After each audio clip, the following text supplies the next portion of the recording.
की प्रासंगिकता और इसकी उपयोगिता इसी से परिलक्षित होती है कि आज के इस युग में जब शासन की अनेक योजनाएं चल रही हैं, उस समय भी एक तबका ऐसा है जो अपनी बुनियादी सुविधा मकान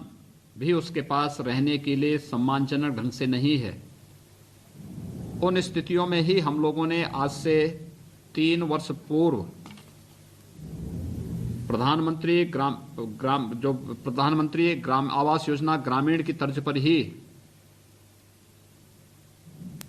एसईसीसी 2011 की सूची के बाहर रह गए उन सभी परिवारों को इससे लाभान्वित करने के लिए मुख्यमंत्री आवास योजना प्रारंभ की थी। यद्यपि उत्तर प्रदेश ने पिछले 3 वर्ष के दौरान ग्रामीण और शहरी क्षेत्र में 30 लाख से अधिक गरीब परिवारों को प्रधानमंत्री आवास योजना में आवास उपलब्ध कराए, और मैं इसके लिए प्रधानमंत्री मोदी जी का हृदय से आभार व्यक्त करता हूं कि उनकी अनुकंपा से पूरे देश के अंदर 2 करोड़ से अधिक गरीब परिवारों को एक एक आवास उपलब्ध हुए, और उसमें उत्तर प्रदेश के अंदर 30 लाख से अधिक परिवारों को ये सुविधा प्राप्त हुई। अभी कुछ ही दिनों के अंदर हम लोग लगभग 7.5 लाख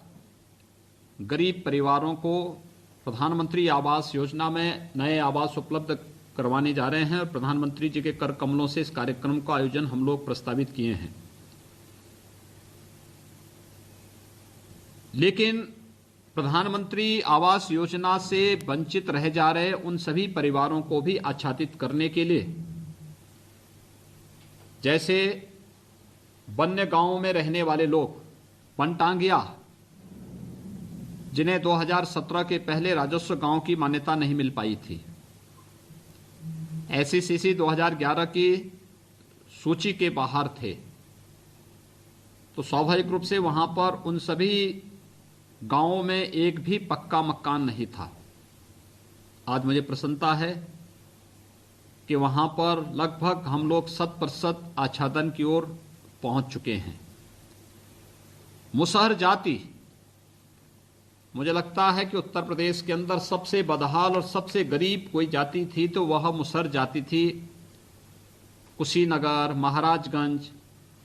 गोरखपुर, वाराणसी, जौनपुर, सोनभद्र, मिर्जापुर और प्रदेश के लगभग बहुत सारे जनपद ऐसे थे जहां पर मुसहरों की संख्या बहुतायत थी, लेकिन उन्हें सभी कोई सुविधा नहीं मिल रही थी। यहां तक कि जिस भूमि पर वे रह रहे थे, झोपड़ी डाल करके, उसका भी जमीन का पट्टा उनके पास नहीं था। उनको शासन की कोई सुविधा 2017 के पहले नहीं मिलती थी, लेकिन आज ज्यादातर इस सुविधा का लाभ प्राप्त कर चुके हैं या उन्हें प्रदान किया जा रहा है। इसी प्रकार से कालाजार, मस्तिष्क ज्वर, जापानी इंसेफ्लाइटिस, एक्यूट इंसेफ्लाइटिस सिंड्रोम या फिर कुष्ठ रोगी जो इस योजना के बाहर थे, जिन्हें इन सुविधाओं का लाभ नहीं मिल पा रहा था, इन सभी लोगों को इस सुविधा से लाभान्वित करने की दिशा से ही हम लोगों ने मुख्यमंत्री आवास योजना प्रारंभ की। मुझे प्रसन्नता है कि विगत 3 वर्ष के दौरान 50,700 से अधिक परिवारों को इस सुविधा से लाभान्वित किया गया, और आज 21,500 से अधिक परिवार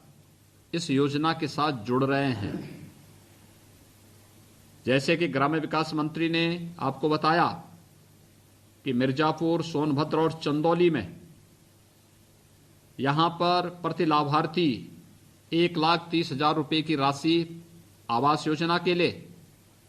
और जिन परिवारों को शौचालय अभी नहीं मिल पाया है, उन्हें मनरेगा के अंतर्गत 12,000 रुपये की राशि शौचालय के लिए अलग से उपलब्ध करवाने की व्यवस्था होगी। साथ साथ उन क्षेत्रों में 95 दिनों तक मनरेगा की मजदूरी वहां पर उन्हें उपलब्ध कराने की कार्रवाई भी की जाएगी, और शेष अन्य जनपदों में 1,20,000 रुपये की राशि के साथ ही अगर शौचालय नहीं तो 12,000 रुपये शौचालय के लिए अतिरिक्त और